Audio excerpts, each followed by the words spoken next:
We welcome you to week 2 of Hearing the Voice of God. And tonight's subject matter, or the title, is God's Supernatural Control Panel. The verse I chose for tonight before we pray is from Isaiah 30 and 21. And this is a very special verse to me. If you've ever been talking to me about God's guidance, you'll hear me speak this verse. Whether you turn to the right or to the left, your ears will hear a voice behind you saying, "This is the way, walk in it." Reason that's so powerful, I kind of flipped it in the order that it is in Scripture, is because that's what I often say to the Lord. I'll start walking this way like there's two choices, and I don't know which one is which. I was telling some people yesterday at Women of Hope that when I'm praying about something and I have two choices, and here they both are, and I can't decide which one is best. My beloved husband and I used to do this. We'd say, "Lord, let your peace rise just a little bit above one choice than the other." You know what I'm saying? It may just be a hair. Everyone say a hair. I mean, you know what a hair is. That's what grandmother used to say. You just, anyway, okay.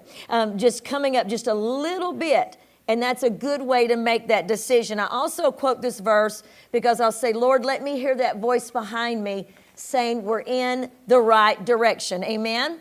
Amen. Another verse is Joel 2 and 28. "And it shall come to pass afterwards that I will pour out my spirit on all flesh." Let's say all flesh.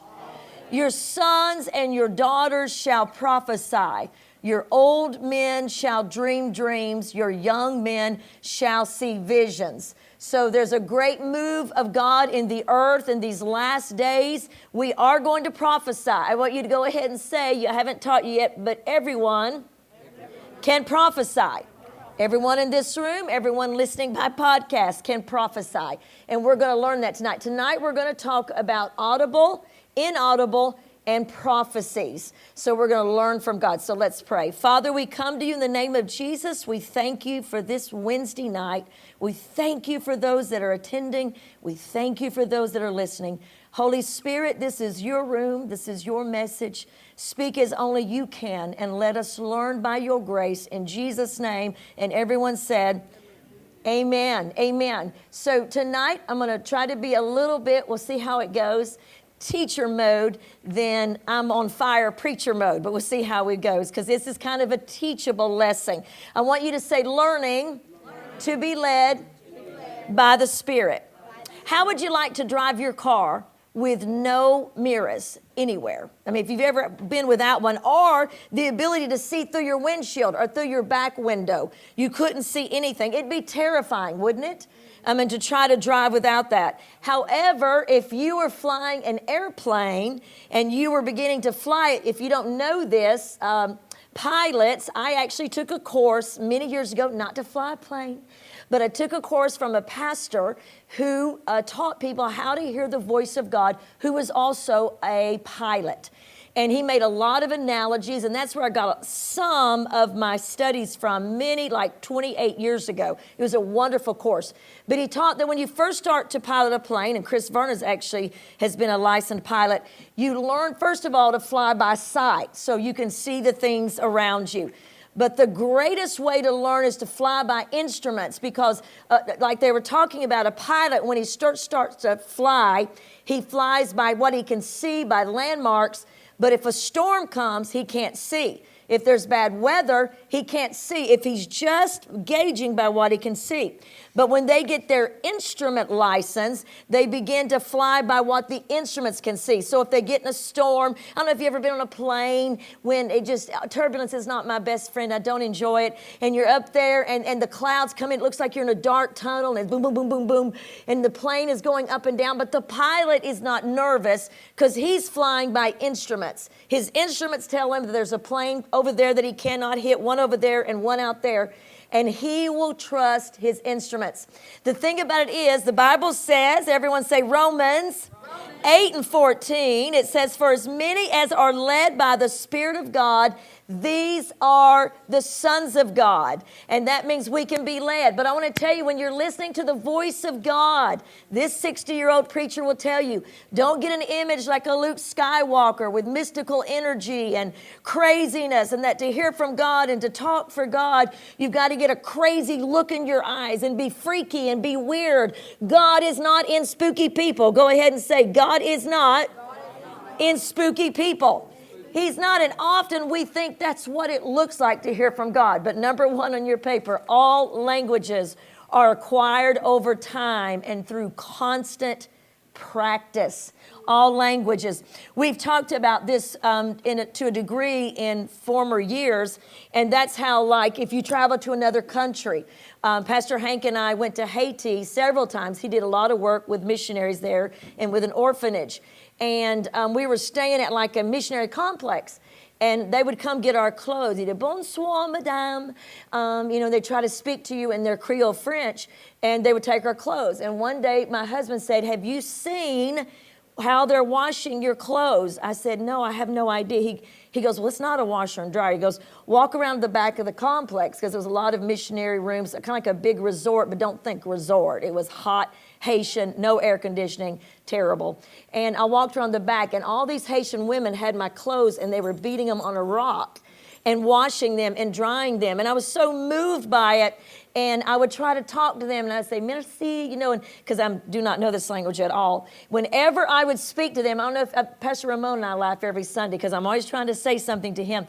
But with your southern accent, everyone say your southern accent. When I would speak to those Haitians and say, bonsoir, they go, they just would laugh because it probably sounded so southern, like bonsoir, because Tennessean. But it's the same thing. Learning a foreign language takes time. Everyone say takes time. Here's the deal, a little bit of history from linguists. Hang with me, bonsoir. Linguist in the traditional philosopher Chomsky views language as an ancient instinct, as a special gift. Everyone say special gift. Dogs bark, cows and mockingbirds sing. Okay, a tweet. But our ability to acquire language by speaking and listening is unique among God's creation. That is unique to us. Learning to hear and to speak comes from God. Everyone say, in His image. So what makes us think that there are any easier or faster ways to acquire English or to hear God than there are to learn a new language? Rome wasn't built in a day. Italian isn't learned overnight. Listen to this. Babies, this is so cool, have to hear their parents sound out words thousands of times before they're able to enunciate those sounds. It takes them between 9, someone say 9, and 12 months to hear those words. On an average, baby only have 5 words in their vocabulary till their first birthday. And on their first birthday, it explodes. And by the age of 6, the average child has 14,000 words. Let everyone that ever raised a toddler say, I know that's right. 14,000 words. So it's the same thing in learning a language. Underneath number 1, the fear of failure and embarrassment, which is a manifestation of insecurity, self-consciousness. Self-conscious means I just want to be always gauging what I look like in front of you. I'm going to tell you something. The people that are great in the eyes of God to me are not self-conscious. They're more God-conscious. They forget that this is even being carrying anything. Or pride. It's one of the greatest hindrances. I want everyone to say hindrances to learning the language of the Holy Spirit. It's similar to learning a language. I've told you before about missionaries that go overseas. And one of my missionary friends was telling me they went to Germany. And his kids just learned the language because they were highly motivated to play. But he didn't want to be embarrassed. But children learn the language because they're not hardened in their vocal cords. And one of my, several of my bilingual friends, like I have some Vietnamese friends, they're the nail people. I've gone to ever since Christine was a baby. And we were talking the other day, and they had me laughing so hard talking about how their children go in and out of English and Vietnamese. And they're just so good at both of them because they were children, and get this, no one told them they couldn't do it. And sometimes when hearing the voice of God, we've got to deal with our filter that says you can't do that. It is. I think it really is, Mignon. We have to deal. Children will try anything. They don't mind looking foolish. So this German missionary told me when they went into Germany, his children would say something and the little children would just laugh and hit their legs. They say, no, no, no. You know, and they would begin to correct them in German. And so they learned it. But I think sometimes as we grow older, we get so concerned, you know, did I hear right? I think the Lord told me to give a word. I'm just going to make this real plain tonight. To give a word to Carol. But Lord, was that you or was that me? Well, I don't think the devil would tell me to encourage Carol, right? And prophesy is encouragement. We'll get to that in a moment. So I'm going to encourage Carol. Well, what if Carol says that makes no sense? Well, what if she says that? At least you're obedient. And when there's obedience in little things, there is obedience in bigger things. On your paper is a statement by C.S. Lewis that I love. If only the will to walk is there, God is pleased even with the stumbles. So that means I'm going to have some stumbles. Everyone say, I'm going to have some stumbles. Thanks for working with me this night. You see, the more we love God, the more we will risk for him, even to the point of public humiliation. Also, the more we love God, the better we'll hear his voice, and the less we'll ever want to use his voice to hurt his people, because God is so passionate about his people. So everyone, I want you to say it again, everyone can prophesy. It's like when you learned how to ride a bike, I don't know, maybe your parents just threw you on a big bike by yourself. But in my house, you rode remember the little Hot Wheels? You know, you're like on the floor now. They say there's dangerous and you get killed if you're in a Hot Wheels. I don't think you can buy them anymore. But we'd go around the Hot Wheel. Then you move from the Hot Wheel to the tricycle, right? Then from the tricycle, you went to the bicycle with training wheels on it. Then when you got really good on that, you went on to the bicycle. And you know what? We look at everything in our life as process and progress, and that takes time and this takes time. But if I'm going to learn the voice of God, oh, no, no, no. I don't want to take the time to think it's okay to learn and make some mistakes. Now, Pastor Hank, when we evangelized, one thing I loved was to sit around the dinner table with him and a bunch of evangelists and pastors, because they all had hilarious stories. Because sometimes we're just learning to hear the voice of God. Now, I'm not talking about tongues interpretation. I'm talking about someone just standing up in the house of God and saying they have a prophecy. Here was a couple of them. It said, "Thus saith the Lord, I know you're scared," with a T. I get it. Sometimes I get scared myself. Okay, so it's just funny. Everyone say it's funny. It's just so funny. Another one of my personal favorites that he used to tell is a person stood up and said, "It has been said that I am in this place, but know this night I'm not in 1,000,000 miles of this place." Come on, somebody. And he had so many, if I could have just asked him today. But anyway, he had so many funny stories of things he had seen. But you know what? Everyone say practice. And you think, well, we practice on a bike, we practice on a tricycle, but to practice learning the voice of God seems respectful. It seems dangerous. Well, if you were going to go book your show on international television and say that you're a prophet and you want to book people into their church, that might be different. But I want you to say the local church is an incubator. And it's here that we practice our gifts on each other. So let me keep going. It says of the Holy Spirit that he will teach you. Someone say teach you all things. Okay, so number 2, we're going to first talk about the audible voice of God. The clearer the revelation, the harder the task. I'm going to ask you honestly, and those listening by podcast cannot answer, but have you ever heard? Audible means, let me show you what audible is. Donna heard that. She didn't hear it in her spirit. She heard it with her physical ears. Donna. How many have ever heard the audible voice of God? Lift your hand. A few. There's always a few. And I don't know that I ever have. I have woke up in the middle of the night thinking I heard my name. Has that ever happened? And I knew it wasn't my children, like Rhonda. And I would sit up, and it wouldn't have been Pastor Hank when he was with me. The audible voice of God is a wonderful thing, but it means that you're going to have to obey God in an incredibly hard way. Someone say hard way. I think it's something that most of us don't want to ask for. And maybe God does it in really hard times. God spoke audibly through Jesus. God spoke audibly to little Samuel. And remember, he kept waking up Eli and said, I'm hearing something. But Eli couldn't hear it. Only little boy Samuel could hear God say, Samuel, Samuel, Samuel. So I want to tell you something. If you're around someone, and someone just recently shared with me, one of my ministry friends, which I don't want to say who it was, but it was totally God, that God said this person's name out loud because of what they're going through. And we should not desire that unless we want a hard task. Look at your neighbor and say, I should not desire that unless I have a hard task. And also, that's a phenomenon. It does happen, and praise God that it does. Now let's talk about number 3. The internal audible voice of God can best be described as an inward witness, a prompting. Prompting. Sorry, just a habit of spelling it. Which can best be described as when God speaks to us in complete sentences in our mind, like an impression. Now, how many have had that? Everybody in the room. And I know you have, and I'll tell you why. It's an impression. It says in complete sentences, but I don't think it's always complete. I think someday when we get to heaven, we're going to realize that little impression that said, just turn right. Delay yourself 10 minutes. And you don't know. You just thought you were smart enough to come up with that. Take that other route. Well, why? And, the Bible says as many are as the children of God, they are led. I want you to say led.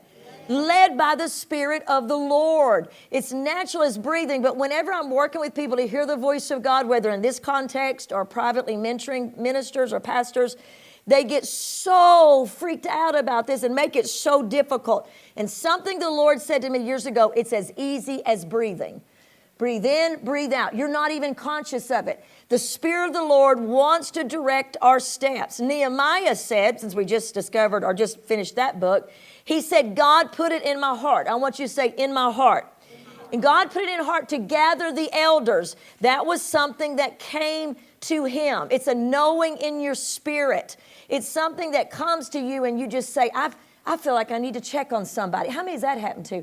I feel like I need to message so-and-so.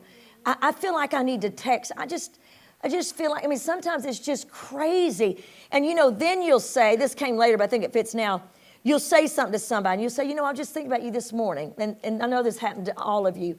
In Deuteronomy 21:5, don't look that up. It probably says something like she carried a pot on her head. So anyway, came to my mind, and I just want to say that to you, and that person goes, you're not going to believe this. That was in my devotions this morning. You're not going to believe that. I have been thinking about that verse. You're not going to believe this. I've been standing on that verse. Okay, if you're like me, the trumpets did not sound. Amen? There was not a big do-do-do-do-do. There was nothing but just this prompting. Check on this person. Reach out to this person. And the more you get to move in these promptings, you'll find the bigger the results are. And all of a sudden, you'll call someone right before, something's going to happen to them. Pastor Hank and I were going, there was a cheap movie theater down the other end of town. I think that's Habitat now. It got really bad, but really cheap. And we were going in, this is way before even Christine was born. And he had a prompting. That's when you had a cell phone in your car. Do you remember these? But they were that big. They were huge, and you had to sit there on it. And he said, I feel like I need to check on one of the brothers at the church. So I said, well, the movie starts. He goes, I don't know, Rhonda, I need to check on. He had nothing to base it on. He called this man, and this man, with every honesty, and I cannot say his name. He's not in this church anymore. In fact, he's in the presence of the Lord today. He had a gun fixing to blow his brains out. And the funny thing about it is, Pastor Hank could tell the story much better, and I don't feel like being funny about that right now. But I went in and I kept coming out and doing this. Doing kind of like you, Christine. That's where you get that from. Anyway, kept saying the time. That's a funny story we had about Christine. Kept saying, it's time, it's time. And he finally looked at me. He said, Rhonda, and said his name. I'm talking him off the wall of suicide. When I think about that prompting, it was so simple. It doesn't just happen to pastors or teachers or prophets. In fact, on your paper, somewhere in the box, it's probably on the next page, when God prompts you to pray, pray. When God prompts you to serve, serve. When God prompts you to give, give. God is setting you up. I want you to say, God is setting me up. But you have to obey the prompting. You might just be somebody else's miracle. But here's the deal. It's not just the big things like suicide. It's just people that have kind of lost their strength. They've lost their energy. They've lost what they want to do. An example of this is in Ezekiel, because we always want to refer to Scripture. That's our highest law. Ezekiel 14:2. Then the word of the Lord came to me, said Ezekiel. Son of man, these men have set up idols in their heart, and they've put wicked stumbling blocks before their faces. Then he goes on to say, this is what the sovereign Lord says. Okay, I want you to say this. Ezekiel, everyone say Ezekiel. He was sitting in the midst of church elders at the river Kabar, is the way I say it. Some say Chabar. He was sitting there. He heard God, but nobody else heard God. That's the power of our inner witness. And I believe when we get to heaven, we're going to see times when we don't know why we did that, why we were delayed. You probably remember the story, Steve and Millie Alley. I think was their last name, wasn't it? Steve, yeah. They were heading to East Tennessee, and she just started wanting a biscuit from Hardee's. She said it was just crazy. She wanted a biscuit so bad. And Steve finally said, good grief, we're going to be late. She goes, Steve, I just want a biscuit. They pulled off, got a biscuit. When they did, that huge pileup that killed, I don't remember how many people that killed. It was on this past Bowwaters. If the fog settled in, I mean, it was 22, 25. It was all over the international news. I can't explain why God gave her an urge for a biscuit, and that's what got them off the road. But they believe to this day that's an inward witness. Give God a hand clap of praise for that, because it's powerful, and we don't know. Look at your neighbor and say, we don't know. So Dr. Rick Godwin writes this. He's also a pilot and a pastor. After visiting family in Savannah, Georgia a few years ago, Cindy, our baby daughter, and I drove to the airport to board our 8-seater twin-engine Cessna for a late evening flight home. Because the vertical stabilizer, the flap that runs up and down the tail of the plane, was fairly strong, a wind and a thunderstorm can bend it if it's not held securely in place. I didn't want to run the risk of the strong wind damaging, so earlier that day I placed a lock. Everyone say a lock. And then completely forgot it. We arrived at the airport. It was 11 o'clock at night, and all I could think about was getting home. Because it was the first time I used the lock, it wasn't on my list of things to check before takeoff. After completing the checklist, we boarded the plane. I started the engine, closed the door, taxied down the end of the runway, and called the tower. 800 Mike Alpha, ready to take off. Radio control responded, cleared for takeoff, fly runaway heading. I reached for the throttle, praying as I always did. Lord, thank you for safety tonight on our flight home in Jesus' name. As I placed my hand on the throttle to begin our flight, instantly the term rudder lock flashed before my eyes, just as if the control tower had radioed the message to me. In the natural, there was nothing in front of me to read. I certainly wasn't in a spiritual mood. It was 11 o'clock at night. I was tired. I wanted to go home. But when I saw those words, I froze and turned white as a sheet. I'll never forget the feeling in my heart. I realized how close to death we had come. Attempting to fly with a lock on the vertical stabilizer of an airplane is like driving your car without the use of a steering wheel. It wasn't just foolish, it's fatal. I called the tower saying, hey, we need to shut the engine down. I got out of the plane. I stared at the rudder lock, still securely fastened. Another 40 seconds into our journey, we would have crashed, and the remains of my family would have been scattered along the runway. There is no way I would have thought of that rudder. It could only have been the inner conviction of the Holy Spirit. Have you ever been in a situation like that? Have you? And you sensed something was wrong. The world calls it a sixth sense, but we call it a God sense. Amen. And he was spared. Romans 8:14. For as many are the children of God, they are led by the Spirit. I think we need to tune into those things when things come to us and think, why is God speaking this to me? Incredible. That's the prompting of the Holy Spirit. The last thing on number 1 on your paper is our filters can greatly affect our ability to hear God's voice. Let's move on to number 4 to make sense.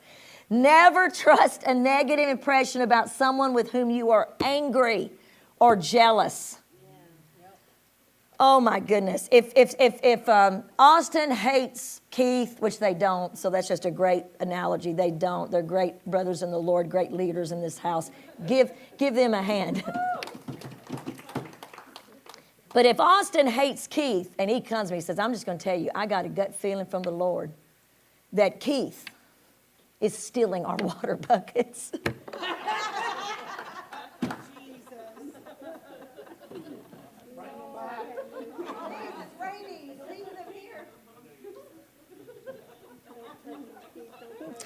That was not prepared. If I could have prepared that, it would have been something of great worth. But in that moment, that's all I could think. As the fountain of life is flowing. And so, and hey, they are expensive. I'm the one that goes and buys those buckets. But at any rate, first of all, as a leader, and I'm encouraging you leaders, I'm going to think, Austin already hates Keith. It's not Keith. It's Johnny Boy, the homeless guy that's coming into the house, slinking through the little hole in the wall, whatever. I'm going to have to think that his filter has affected his ability to hear the voice of God clearly. So that coworker that gets on your last nerve and you're convinced God told you that they are the daughter of Lucifer, they may be. No, I'm kidding. No, I'm kidding. But you can't trust your filter. If someone kind of gets on your last nerve. I'm telling you, as a pastor, I have never found this to be wrong. But if someone loves someone deeply and comes to me and says, and I don't mean the love, I mean just loving the Lord, and they say, Pastor Ron, I'll share something in confidence, I feel this about so-and-so. I know in that moment, first of all, I'm going to take it to the Lord. I'm not going to act on that. I'm going to ask the Lord, as we all should, if they're coming to a leader, because they shouldn't be going to anybody else, or that's gossip and slander. I'm going to take it to the Lord, but I'm going to think, man, this person loves this person. You know what I have found in my life? The people that have corrected me the most or had spiritual dreams about me, great dreams. If you're always having negative, we'll get to that in a moment, that may not be God, are people that love me deeply. It's always them that God uses in my life. And I know the person that led me through my inner healing, want to get back into that. Wonderful minister that I've preached for, love he and his wife. They have adult children, great man of God. But I knew when God used him to speak to me and say, God is saying some things in the word to you. You've got to make peace with him. I'm not going to go into what those things were, but the Lord said, here's the verse. And you've been saying that verse doesn't affect you, but it does. God is saying this. And so I'm not going to go into that tonight, what that was. But I just tried to rationalize that. But what I knew in that moment is this man loved me. This man at that time, and he's so thankful to today, he didn't marry me. He is just rejoicing and dancing the Jubilee every year. But at that time, he wanted to spend his life with me. And I knew it was a death for him. And I say that to say that in my life, I have found if I get a negative impression, when I was at Lee University, there was someone who said something about me it's called a bread breaking for Delta Zeta Tau. It's part of our initiation. I was part of a Christian social service club. And she said something about me that when she first saw me, she didn't like something about me. She knew it. And later she found out she knew what it was because I was divorced. Well, first of all, I don't think the Lord is going to give you a bad feeling about something somebody's gone through. Can I get an amen? But what it came out to, I was dating a guy that she wanted to date. That's what it was about. And I've learned from that, when your filthy gets faulty. I don't even know if that worked. If your filter, is it work? Yeah, like, Pastor Hank used to say when Matt Decker was headed to our house, Matt won't be listening to podcasts, don't worry about that. He would say, I'm being sincere, he don't have time to listen to my podcast, I don't mean that bad. But at any rate, he'd say, go run, change the filters quickly. Do you ever do that? Because we knew when Matt came in, the first thing he's going to be looking at is if our filters have been cleaned, which a good air guy does. I think the same thing with us is our filter, because sometimes we're like, I'm misreading all of this. It's like the old TVs that we've talked about that some of you young kids didn't know. You had rabbit ears, and then you had what on the tips of them? Aluminum foil. And then one of the siblings would have to go hold it if the weather was bad, and you're like, you're just going to stay right there. Mama don't like you anyway, And that one sibling would hold it so you could watch it. The problem wasn't with what was coming out of the airwaves. It was with the reception. The same thing is with God sometimes. It's not that God's not speaking to us. It's our reception. It's our filter. How do you clean up your filter? We got to keep moving. You clean up your filter by saying, Lord, speak to me what is truth. Speak to me. Don't let my anger or my jealousness hear that so-and-so is the children of the devil. And when people hurt me, listen, when people hurt me or have betrayed me, I have tried my best to keep myself in a situation that I don't think the worst of them because they've hurt me. Does that make sense? Because that's a dirty filter. Everyone say a dirty filter. Number 5, God holds us accountable to obey the light he gives us, not the light he gives someone else. Right underneath that, I'm going to read this and I'll talk about that. Humble people, everyone say humble people, put their confidence in the Holy Spirit's ability to speak. This is so powerful. Oh my gracious, if I'd gotten this 30 years ago.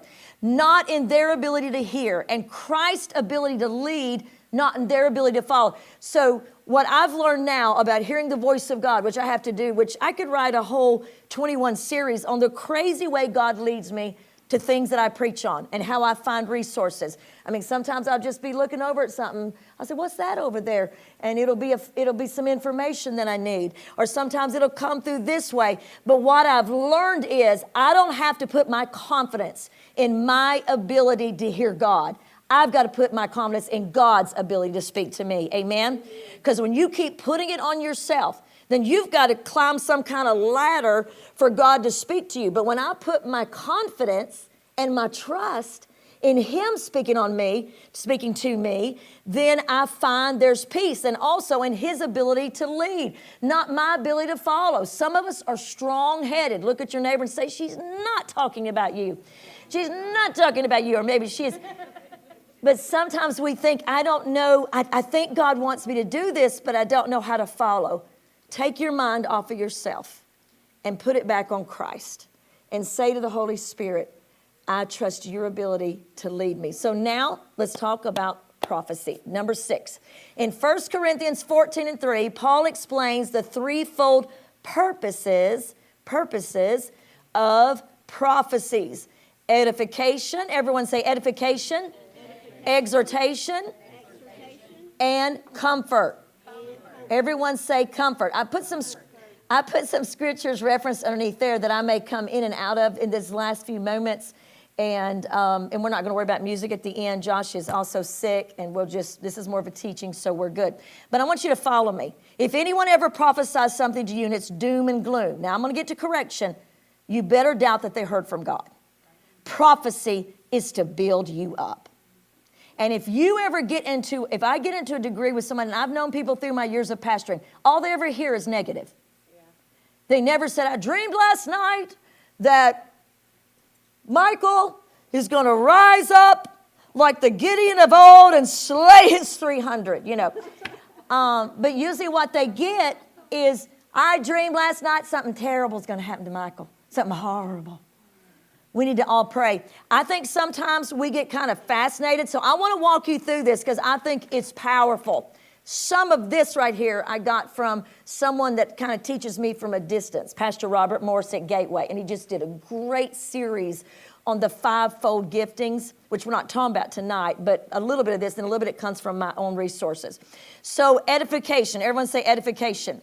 That's the Greek word for edify is oikodomia, which literally means to build a house, not to tear it down. And anyone that prophesies to tear the church down or to tear people down, I'm not talking about Church of the Harvest. I'm talking about the kingdom of Jesus across the world. Anyone that becomes a watchman on the wall and they're going to tear down other people, sons and daughters of God, I'm not even talking about ministers. We are called through prophecy to build up. The second thing is exhortation. Everyone say exhortation. It's another thing. Parakaleo, which means to stir up. Everyone say stir up. Stir up. To obey God's will, moving from thought to action. That means if I'm really prophesying, I'm prophesying through the Word of God tonight. And you've prophesied to someone today. I guarantee you, if you've encouraged them, that's a little hint. But when you prophesy, you're motivating someone to move from thought to action to do what God's called them to do. Comfort. Everyone say comfort. Paramathia. Exhortation looks to the future.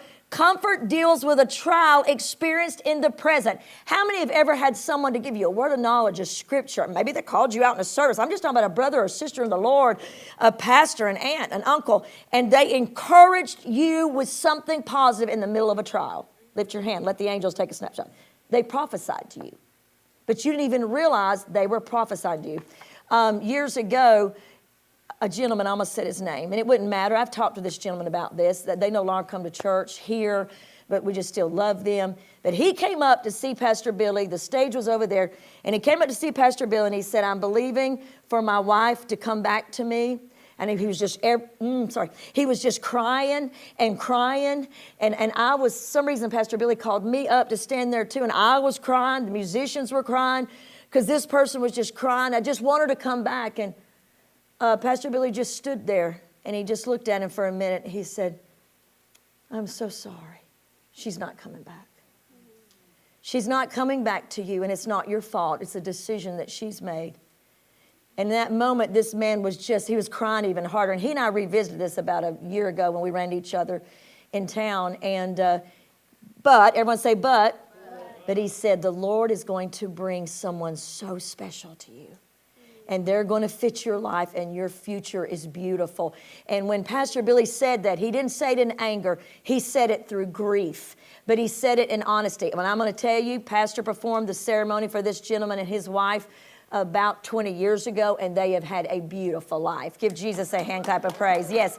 And I think that's so powerful of prophecy. So number 7, prophecy builds up our character and sends us out to do God's will and cheers us up when we are discouraged.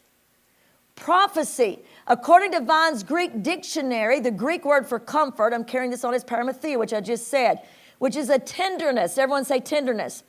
The gentleman I just talked about was in a difficult trial. His heart was hurting, but he wanted the truth. He didn't get in that line. He knew the gifts of Pastor Billy, which are not 100% perfect gift. We'll talk about it in a moment. But he knew the gift he had, but he came to him for something. He came to him to know some direction. In that moment, it didn't comfort him, but every day he got away, and that woman did remarry someone else, it built him up to know, you know what? That's not going to work out, but God's going to work it out with someone else. And it cheered him up. I want you to say again, prophecy builds us up. Amen. Amen. Let's go ahead and do the one underneath it. The difference between Old Testament and New Testament prophecies is we judge the word, not the person. You know, in the Old Testament, they did stone prophets when they were wrong. I mean, if you missed it wrong, can anyone just give Jesus a hand? You're on this side of Calvary. I mean, really. But that's what's so powerful about Jesus. But, I mean, he undid everything through Leviticus. He fulfilled Leviticus. He fulfilled Numbers. He fulfilled Deuteronomy. He fulfilled the feast. He fulfilled all of that. He fulfilled the sacrifice so that he became that living bread and that living life. And what you do now is if someone gives you a word, judge the word. Don't judge them. The most awesome thing that anyone can do is to say, I missed it. I don't know anybody that's in the office of prophet. I'm not talking about you and I in the office of prophet. We're talking about prophesying. Everyone say prophesying. But in the office of prophet, the great ones, I recently, through some connections out west, was able to sit with 2 names that are known around the world. And one of them was sharing with the other. They knew I was there. They were talking to me. And they said, you know what? I was really hard on that national prophet when he missed it about something that happened a couple years ago. He missed it. And he wouldn't come back and say he missed it. He kept trying to change the way it would look. And he said, I think we have got to get to the point that we say, you know what? I can't explain this, but I missed it. Because no one has 100% accuracy. I want to say this. You make mistakes, don't you? Look at your neighbor and say, yes, you do. Yes, you do. Yes, you do. Teachers can make mistakes, prophets can make mistakes, pastors can make mistakes, apostles and evangelists can make mistakes. You're going to see all those gifts in this next year that'll come into this house. I'm a pastor and a teacher and have some other gifts, but you'll see a prophet. You've seen an evangelist in Jane Aldridge. They can make mistakes, and it's okay. I think sometimes if we miss it, we're embarrassed and we think it'll take away our validity. But this is an interesting story. So this prophet is telling this other prophet, And then he said, but you know what? He told, this prophet is close to Brother Copeland, which is not involved in this story. And he said, I told Brother Copeland, you need to tell this prophet, he just needs to make it right. But then he said, I missed it on something so big. And the Holy Spirit said to me, so what were you saying about your friend? Because this is the deal. We are human and we can miss it. But when someone gives you a word, you're not going to stone them. You're not going to say, you son of the devil. You're not going to do any of that. You are going to judge. I want you to say it again. Judge the word. I have had people to give me words that were not accurate. I didn't scream and go running out of here like a snake with its tail bitten. Was that even possible? Anyway, I didn't say anything, but I would judge it. Someone ministered in the early years of this church. Stage was over there. And it's someone I still know well, but that doesn't come in here to preach. And they missed it so bad. And I let it go, but Pastor Hank confronted them. Because they said it in front of the whole church. It wasn't like terrible, like you've got hidden sin, but they just ascribed all this emotional trauma and all this stuff for me that was not me. They could have gone 20 other directions and hit it, you know what I'm saying? But they didn't. I just bowed my head, I prayed, and I said, thank you. But Pastor Hank, I had to sit through that. He had such guts, especially when he was a young whippersnapper. And he told him, and I ran into that man recently. He said, you know what, that was the most painful conversation I've ever had in my life. But your husband saved me that night. Because he said to me, you've missed it. It doesn't mean you don't have the gift. But tonight, I want you to know you absolutely missed it. You weren't saying something was going to happen in the future. You were ascribing something to my wife that I can tell you does not ascribe to her. And that's okay. Everyone say that's okay. But you judge the word. You don't judge the person. Amen. Deuteronomy 18:9. On your paper, circle that. That's right there above that. Just circle it because there's a reason. And I don't feel as much more to say this tonight because some people aren't here. That probably need this more than you guys do. But listen, then the Lord put forth his hand and touched my mouth. And the Lord said, behold, I've put my words in your mouth. See, I have this day set you over the nations and over the kingdoms to root out and pull down, to destroy, to throw down, to build and to plant. I want you to say to build and plant. This is two different kingdoms of darkness. We're not called to tear or destroy the kingdom of light. We belong to the kingdom of light. We are called to root and tear down the kingdom of darkness. We're called to build up, say it again, build up, to build up the kingdom of light. Okay, give yourself a hand that you've made it this far. You're doing good. So what does that mean? If you're dealing with something, Dr. Jack Hayford said something years ago, and man, it just helped me as a young pastor. He said, when you're dealing with something, be gracious with the person, but be militant with the spirit or the attitude. And some people that really thought they wanted to get close to me. But as Pastor Billy said, Pastor Rhonda's got a sword. And when it comes out, it comes out. And sometimes when that sword comes out privately and I'm talking to someone, I will go after the spirit like crazy. I won't go after the person. But if it's anger or if it's, and I know it's just attached himself, I'm going to get militant with it, but be gracious. True prophecy is gracious. I want you to say true prophecy is gracious. All right, Revelation 19:10. Write down that address, and we're getting really close to the end. Write down that address. It says that the testimony of Jesus, everyone say the testimony of Jesus. I'm waking y'all up through this hurricane. Say the testimony of Jesus is the spirit of prophecy. Why do you make us talk? Because I was a Christian education major. And I learned something that the people that talk, that's why teachers are smart. The person that's talking, they've studied this, is the person that's learning. So I want you to learn. Look at your neighbor and say, I want you to learn. So what this is saying is the spirit of Jesus is the spirit of prophecy. It's to testify to the awesomeness of Jesus. When God uses you to minister to someone or me, I've had a lot of people ask me, why will you not take just a little credit when God, their perception of however God uses me, which, hey, for everyone that thinks God used me, there may be 10 that doesn't. I'm not going to believe my own press either way. This is what I want to say. I said, because I know without him what I am. And anything that he does is him. Anything powerful is him. We are not to try to get to the point that we look awesome, but that Jesus looks awesome. Give Jesus a hand for that because it's so, so true. Okay, come on, let's go. Okay, number 8, the most common form of prophecy is confirmational prophecy. Confirmation. I want to say this to you because sometimes, if you're like me, I'm not going to deny. I'd love for someone right now to sit down and just tell me everything. The building we're looking for, it's at 447 Cedar Avenue. Cedar Avenue. Hidden behind a big. Anyway, I would love that. Is anybody with me? Amen. I mean, I would love that kind of thing where I sit, and when I see people get around prophets, I have been the audience of great men and women of God, but they don't tell half of what God has shown them, not even a fourth. When you get private with them and they start talking, you're like, whoa, because they just don't even share it. They've learned just to keep it and ponder it. But I've watched people sit with them and just think, tell me who I'm going to marry. Tell me where I'm going to live. Tell me where this is going. You know what we do? In that moment, we become dependent on a gift instead of Holy Spirit. We are to depend on the power of the Holy Spirit. God uses people, but when we start to say, I want you to answer this and you to answer that, we don't do it. But confirmational, everyone say confirmational. Because what I just described is directional prophecy. It is in the Word. And occasionally, God will tell you some direction and what's going to happen. But confirmation is when God says something to you, you've already been pondering in your heart. And you've seen this before. People get a word of wisdom, a word of knowledge, and they begin to cry. And I always like to talk about one of these. I'm 7:58. Give me about 5-6 more minutes. When we were evangelizing, Pastor Hank was gifted in word of knowledge. We still are as pastors, but when we go out, we don't know anybody. It's just like boomerang. I mean, it's just like a shotgun because we don't know people and we don't get hindered by what we know. And so he was ministering a word of knowledge to a girl, and she looked a little bit confused. And I thought, what's this about? I didn't see that look on her face of, he is, reading my mail, not about him, about the Spirit of the Lord.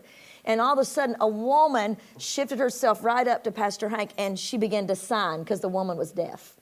And so she began to sign the word of knowledge. And the minute the signing started, the tears just started flowing. I mean, it was so beautiful. And that light on her face came forth. And it was so powerful because it was confirming. They're not telling us anything we've not heard. They're confirming what we already knew. And sometimes they're prophesying what's going to happen in the future. So I want you to say it again. Prophecy is to encourage, is to build up, and is to comfort. Just like I said, you give somebody a scripture, you're prophesying to them. Listen, I've learned that my mama, and just hang with me a minute, my mama prophesied to me all the time. Because I'd say, there is a plague going on in elementary school, hoping I didn't have to go to school the next day. Or there's a terrible flu, it's passing all through high school, and everybody's getting it. My mom would say to me, you're not going to get it.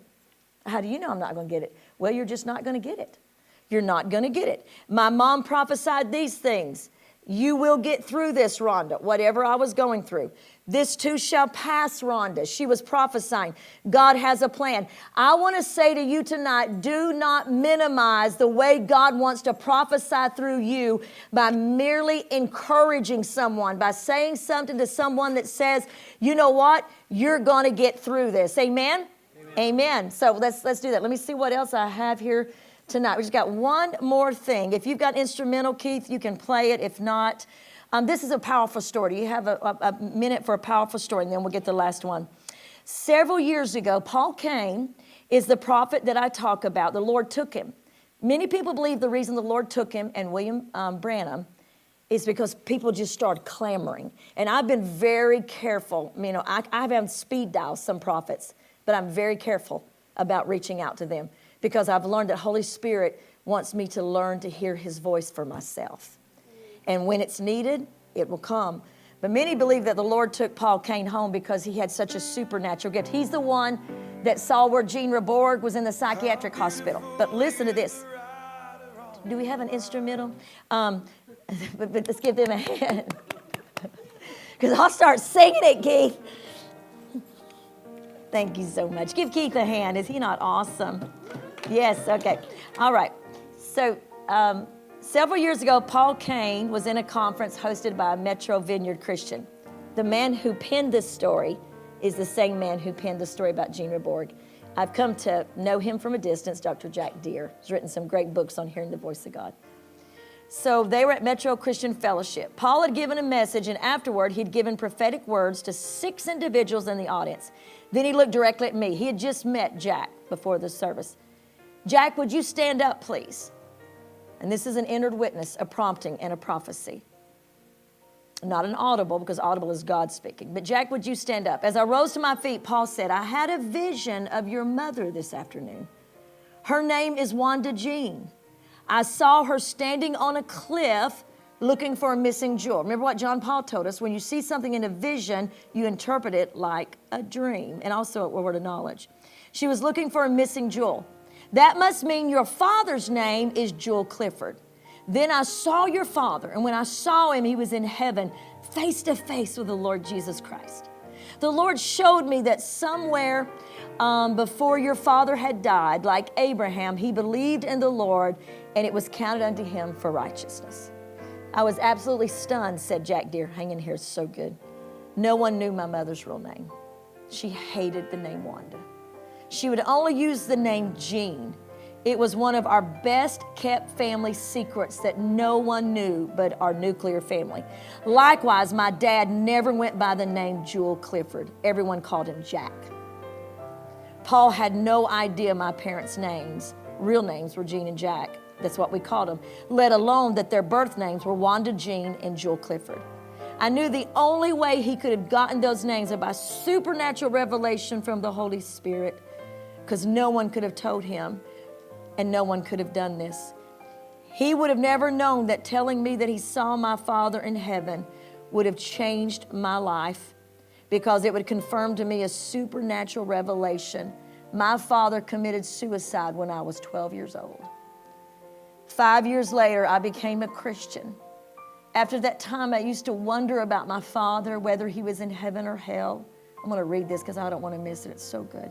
Over and over again, I try to reevaluate all the evidence on the negative side. If we hadn't been a church family, a church-going family, but my father and my father had taken his own life.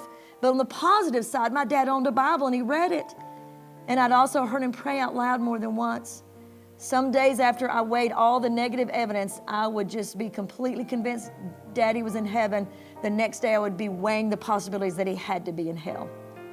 Paul Kane told me that afternoon when I came to see him the next day, that the Lord showed him that when I became a Christian, the question of my father's eternal destiny troubled me more than I realized. He said that not long after my conversion, a root of bitterness grew up in my heart over my father's death and over the possibility that he might spend eternity in hell. He said the root of bitterness had caused a harshness in my behavior as a minister, and the revelation was meant to remove that harshness. The removal of harshness was something I had been praying over. I had been asking the Lord to please give me his loyal love and gentleness for his people, because I knew I was gifted, but I couldn't stop the harshness. He said in that moment, when hands were laid on me and I got the word that my daddy had made it to heaven, which I utterly believe, he said my life was turned around. Isn't that beautiful?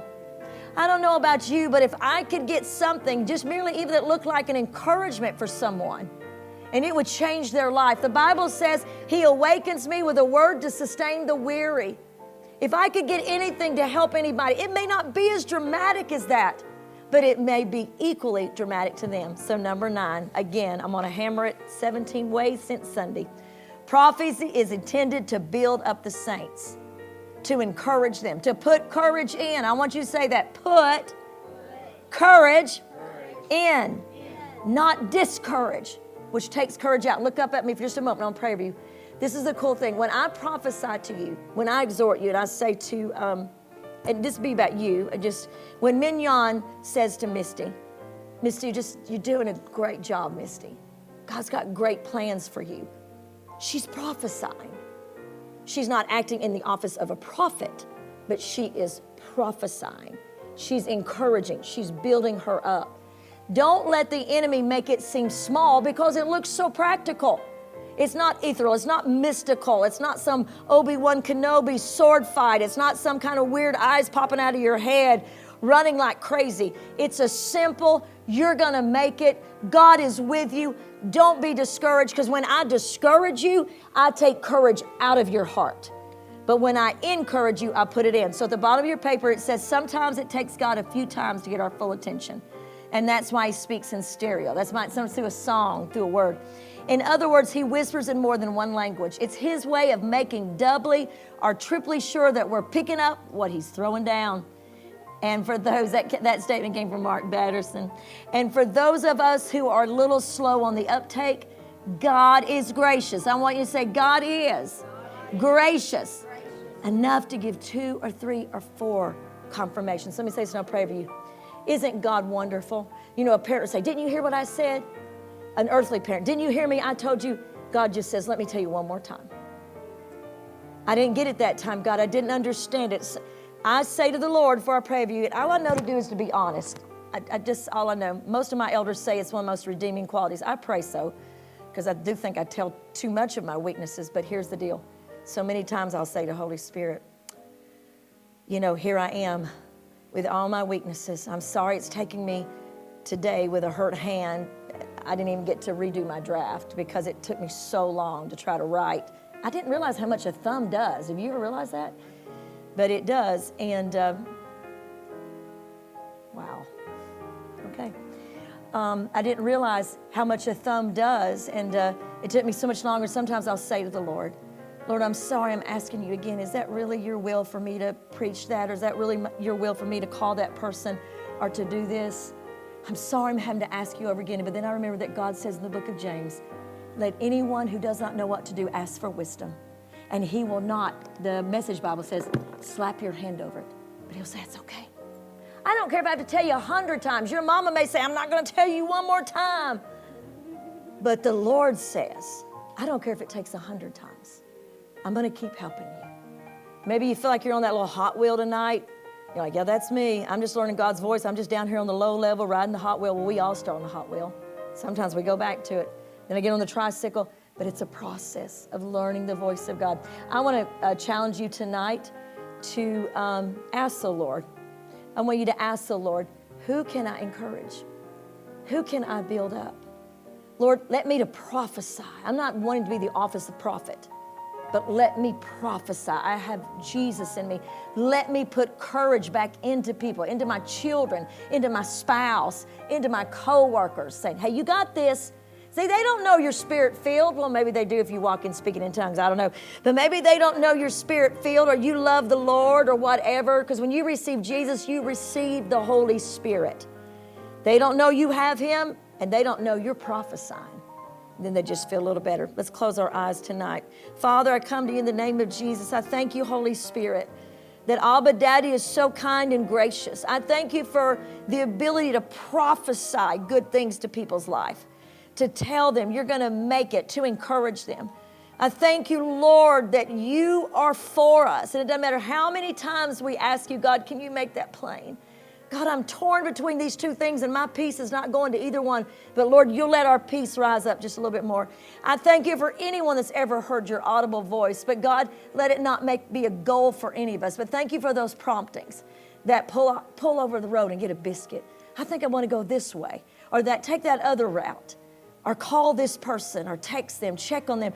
Lord, I can say honestly in the presence of my brothers and sisters, there's so many times in the years of being a pastor that I would later think, why did I not just obey you, Holy Spirit, when I found out that person was fighting like crazy for their life. Lord, let us listen to you. Open our ears, open our hearts, and let us hear from you. In Jesus' name, and everyone said, amen. Well, you were great tonight. Give yourself a hand. Go ahead and give yourself a hand. Very good.